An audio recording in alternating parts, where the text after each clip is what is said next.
بسم اللہ الرحمن الرحیم۔ مولا یصلی وسلم دائماً ابداً علی حبیبک خیر الخلق کلہم۔ لا تعداد درود و سلام آپ صلی اللہ علیہ وآلہ وسلم پر اور کروڑوں رحمتوں کا نزول آپ کی آل و اصحاب پر۔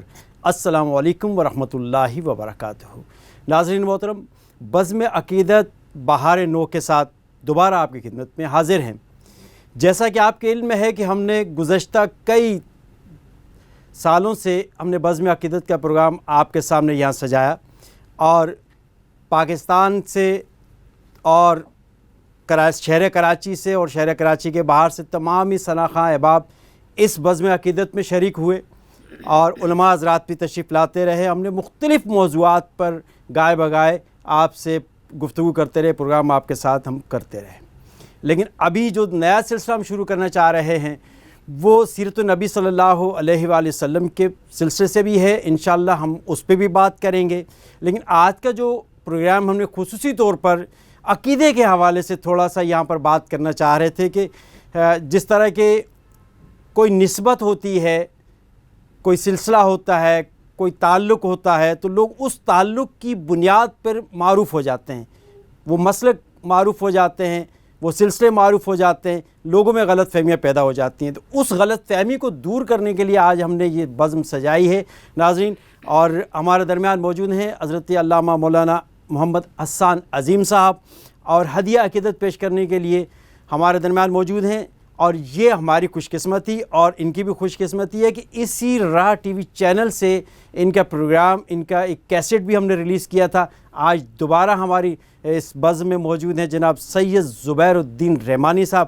آئیے ناظرین آپ کی ان سے ملاقات کرواتے ہیں۔ السلام علیکم۔ وعلیکم السلام ورحمۃ جناب اللہ وبرکاتہ۔ مولانا محمد حسان عظیم صاحب، میں آپ کو خوش آمدید کہتا ہوں، جزاک اللہ، آپ تشریف لائے۔ جزاکم اللہ اور خیر۔ آپ کے ہمراہ جناب سید زبیر الدین رحمانی صاحب، آپ کو خوش آمدید۔ بہت شکریہ۔ یہ ہمارے لیے بڑی سعادت کی بات کہ آپ کے اسی چینل سے آپ کا ایک کیسٹ بھی ریلیز ہوا تھا، الحمدللہ، اور آج سے میرے خیال سے 10-11 سال پہلے الحمدللہ یہاں سے ریلیز ہوا اور کافی پذیرائی ملی الحمدللہ رب العالمین۔ تو آج دوبارہ آپ اس شہرت کے ساتھ دوبارہ آپ تشریف لائیں۔ اللہ تعالیٰ آپ کو مزید کامیابیوں کا اپنا عطا فرمائے۔ جزاک اللہ خیر۔ حضرت، ہم چاہ رہے ہیں کہ ہم اس پروگرام کا آغاز تو کریں، لیکن حمد باری تعالیٰ سے اس پروگرام کا ہم آغاز کرتے ہیں۔ جی زبیر الدین صاحب۔ وہی رب ہے جس نے تجھ کو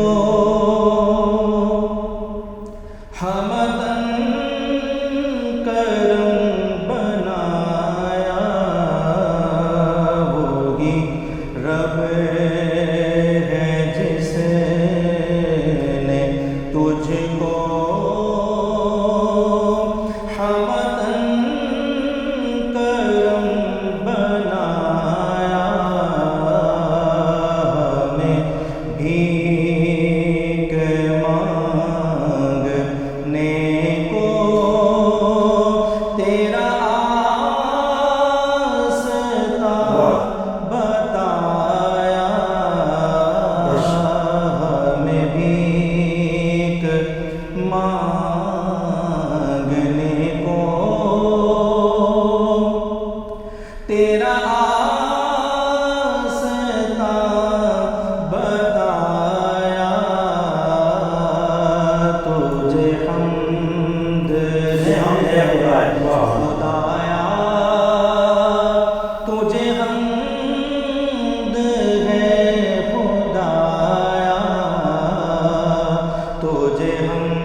یہی بول سے تیرا والے چمن جہاں کے تالے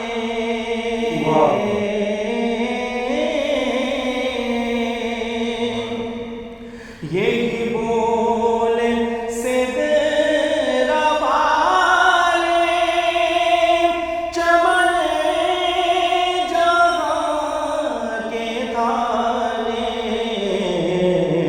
سبھی میں نے چھان ڈالے تیرے پائے کا نہ پایا سبھی میں نے چھان ڈالے پر تیرے پائے کا نہ پایا تجھے حمد ہے خدایا تجھے حمد ہے خدایا تجھے حمد ہے خدایا واہ واہ، کیا بات ہے، کیا بات ہے، تجھے حمد ہے خدا. جناب سید زبیر الدین رحمانی صاحب، ماشاءاللہ بہت عمدہ آپ نے پڑھا. حضرت یہ جس طرح ہمارا ٹاپک آج کا جو موضوع ہم نے انتخاب کیا ہے جس کا کہ ہم بینگ اے مسلم، الحمدللہ ہم مسلمان ہیں. اللہ کا بڑا کرم ہے کہ اس نے ہمیں یہودی نہیں بنایا، اس نے ابھی عیسائی نہیں بنایا، ہندو نہیں بنایا، کسی دوسرے مذہب کا پیروکار نہیں بنایا، اس نے ہمیں دین مصطفیٰ کا پیروکار بنایا. اور یہ ہمارے اوپر بہت بڑی نعمت ہے اللہ تعالیٰ کی. ایک مسلم ہونا ایک بہت بڑی نعمت. اور اگر کوئی شخص اس وقت مسلمان ہوتا ہے، وہ دائرہ اسلام میں آتا ہے، تو وہ ہم سے پوچھے گا کہ بھائی میں مسلمان تو ہوں، کلمہ تو پڑھنا چاہتا ہوں، لیکن یہ بتاؤ کہ میں کس مسلک کا کلمہ پڑھوں. آج ہم نے اپنی بنیادیں، اپنا نظریہ، اپنا طریقہ یہ رکھ لیا ہے کہ کوئی تو کہتا ہے کہ میں دیوبند ہوں، کوئی یہ کہتا ہے میں بریلوی ہوں، کوئی کہتا ہے میں سنی ہوں، کوئی کہتا ہے میں اہل حدیث ہوں. یہ تمام چیزیں کہاں سے نکال کے لے آئے جبکہ ہمارا ایک نام ہے مسلم. اب یہ تو نسبتیں ہوئی نا. اب جو دو مدارس تھے برِ صغیر پاک و ہند کے اندر، ایک مسلک کے دیوبند اور ایک مسلک کے اہل سنت بریلی شریف. تو جو بریلی شریف سے پڑھے وہ بریلوی ہو گئے، جو دیوبند سے پڑھے وہ دیوبندی ہو گئے. کیا کہتے ہیں آپ؟ بسم اللہ الرحمن الرحیم. سب سے پہلے تو میں اس سے پہلے کہ گفتگو کا آغاز کروں آپ کے اس پروگرام بزم عقیدت جس کا دوبارہ سے تجدید ہوئی بہار نو کے نام سے، اس کے آغاز پر میں آپ کو مبارکباد پیش کرتا ہوں، آپ کو، آپ کی پوری ٹیم کو، اور اللہ تعالیٰ کی بارگاہ میں دعا گوں کہ اللہ تبارک و تعالیٰ آپ کے اس پروگرام کو افادہ عام فرمائے اور یہاں اس پلیٹ فارم سے مسلمانوں کو بڑا فائدہ پہنچے. دوسری بات جو آپ نے ارشاد فرمائی کہ ہم مسلمان ہیں، الحمدللہ، اس میں کوئی دو رائے نہیں ہے. پھر یہ مسلک کی بحث کہاں سے آ گئی کہ جی میرا فلاں مسلک ہے، فلاں مسلک ہے، فلاں مسلک ہے. میں بالکل ابتدا سے آغاز کرتا ہوں. جناب نبی کریم صلی اللہ تبارک و تعالی علیہ وسلم کی یہ حدیث شریف ہے. اس میں جناب نبی کریم علیہ السلام نے ارشاد فرمایا تھا کہ جس طرح بنی اسرائیل 72 فرقوں میں بڑھ گئے تھے، میری امت بھی 73 فرقوں میں بڑھ جائے گی، جس میں سے ایک فرقہ جنتی ہوگا اور باقی 72 فرقے ناری ہوں گے. ایک ناجی ہوگا جو نجات پا جائے گا اور باقی 72 فرقے جو ہیں وہ ناری ہوں گے، یعنی کہ وہ جہنم میں جائیں گے. اللہ اکبر. قربان جائیے صحابہ کرام علیہم رضوان پر کہ جنہوں نے دین کا نشیب و فراز جناب نبی کریم علیہ السلام سے پوچھ لیا.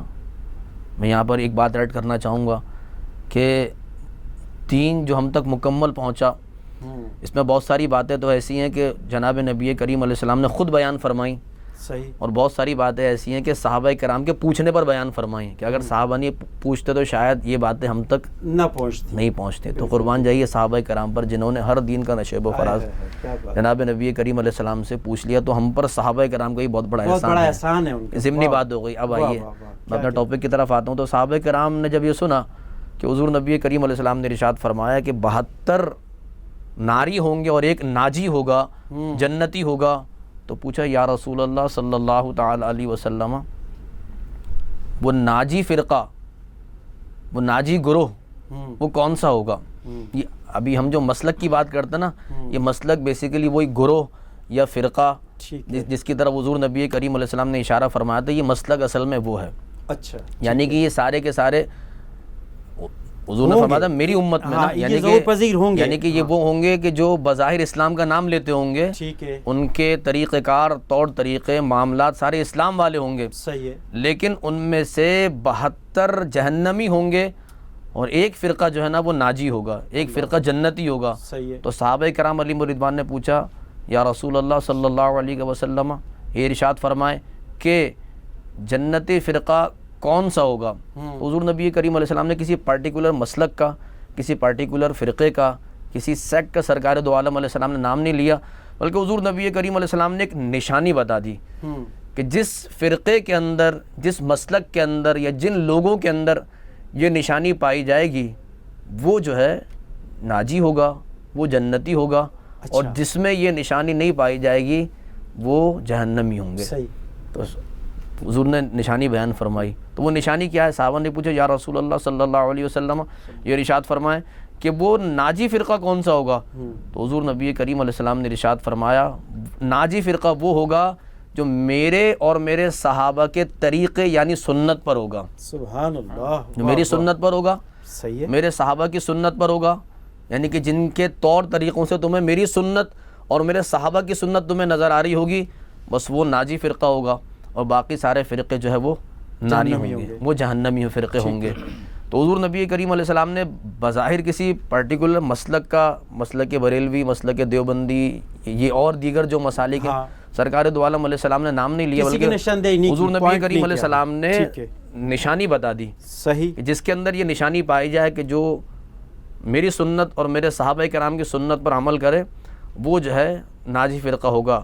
اب حضور نبی کریم علیہ السلام کا زمانہ تھا, اس کے بعد دور چلا, اور ہمیشہ ایک گروہ ایسا رہا جو حضور نبی کریم علیہ السلام کی سنت مبارکہ اور صحابہ کرام علیہ رضوان کی سنت مبارکہ پر چلتا رہا, جس کو عرف عام میں اہل سنت کہا جاتا ہے. صحیح. تو اصل جو مسلک ہے, ویسے تو ہم مسلمان ہیں جو آپ کی بات تھی, لیکن وہ کہ جن کو جناب نبی کریم علیہ السلام نے ایک نیو مسلم اگر اسلام میں داخل ہونا چاہتا ہے تو وہ پھر کیا کرے؟ وہ کون سے فقہ میں جائے, کیا کرے؟ جی میں وہی عرض کر رہا ہوں کہ ان تمام تر کنفیوژن سے بچنے کے لیے دیکھیں اللہ تبارک و تعالیٰ نے سب کو دل دیا ہے, دماغ دیا ہے, سوچنے سمجھنے کی صلاحیت دی ہے. انسان منہ سے کھاتا ہے, ناک سے نہیں کھاتا, اس کو پتہ ہے نا. جب اللہ تبارک و تعالیٰ نے سوچنے سمجھنے کی صلاحیت دی ہے, پھر میں یہاں پر کسی مسلک کا نام نہیں لوں گا, میں صرف آپ کو یہ بتانا چاہ رہا ہوں کہ حضور نبی کریم علیہ السلام نے ہمیں ناجیوں کی پہچان بتا دی کہ ناجی وہ ہوگا کہ جو میرے اور میرے صحابہ کرام کے طریقے پر ہوگا. سمجھ رہے ہیں؟ اب وہ دیکھے, وہ غور کرے بھائی, جہاں اس نے اتنا غور کیا, اتنا مطلب اتنی غور و فکر کرنے کے بعد اس نے وہ اس نتیجے پر پہنچا کہ نہیں جی میں نے اسلام قبول کرنا ہے. وہ مسلمان تو نہیں تھا نا, اس کو کسی چیز نے برانگیختہ کیا, آمادہ کیا, ابھارا کہ وہ دین اسلام قبول کر رہے. تو جب وہ دین اسلام قبول کر رہا ہے تو پھر وہ یہ بھی دیکھے, یہ بھی چیک کرے کہ حضور نبی کریم علیہ السلام اور صحابہ کرام علیہ رضوان کے طریقے پر کون ہے. یہ تو بڑا مشکل میں ڈال دیا آپ نے. نہیں, یہ بہت آسان ہے. یہ مشکل میں ڈال دیا کہ آج کے دور کے اندر ہر شخص یہ کہتا ہے میں سنت رسول پہ ہوں. کون سا ایسا مسلمان ہے, کون سا ایسا فقہ ہے وہ یہ کہتا ہے کہ میں سنت رسول پہ نہیں؟ جی بالکل ایسے ہی ہے. اس حوالے سے میں عرض کروں گا کہ دیکھیں چور کبھی بھی نہیں کہے گا میں چور ہوں. چور کبھی کہے گا؟ چور تو کبھی نہیں کہے گا میں چور ہوں. لیکن کیا ہے, اس کی باڈی لینگویج بتائے گی, اس کی عادات, اس کے اطوار, اس کے طور طریقے بتائیں گے کہ وہ چور ہے. اچھا. صحیح ہے. تو اسی طرح بہت سارے لوگ نماز پڑھتے ہیں. کربلا کے میدان میں یزید بھی نماز پڑھ رہا تھا, اس کی فوج بھی نماز پڑھ رہی تھی اور امام حسین بھی نماز پڑھ رہے تھے. آسان کر دیا آپ نے, امام علی مقام امام آپ نے حسین, آسان کر دیا معاملہ. جی امام علی مقام امام حسین بھی نماز پڑھ رہے تھے. جی ماشاء صحیح ہے. اللہ, واہ واہ. تو کیا ہے, ان کی باڈی لینگویج بتا رہی تھی کہ حق پر کون ہے حق پر اور کون ہے باطل پر کون ہے. باطل پہ. صحیح ہے نا. واہ تو واہ. اس دور میں بھی جو ہے وہ لوگوں کی باڈی لینگویج, حسینیت و یزیدیت چل رہی ہے. جی جی, لوگوں کی باڈی لینگویج, لوگوں کا طور طریقہ, لوگوں کے عادات, لوگوں کے اطوار, لوگوں کے معاملات بتائیں گے کہ وہ کون ہے جو فی الواقع حضور نبی کریم علیہ السلام کی سنت مبارکہ پر اور صحابہ کرام علیہ رضوان کی سنت مبارکہ پر عمل کر رہے ہیں, اور کون ہیں جو بظاہر سنت پر عمل کرنے کا نام تو لے رہے ہیں لیکن ان کا جناب نبی کریم علیہ السلام کے طور طریقوں سے, آپ کی سنت مبارکہ سے دور دور تک تعلق نہیں ہے. یہ تو باڈی لینگویج بتائے گی.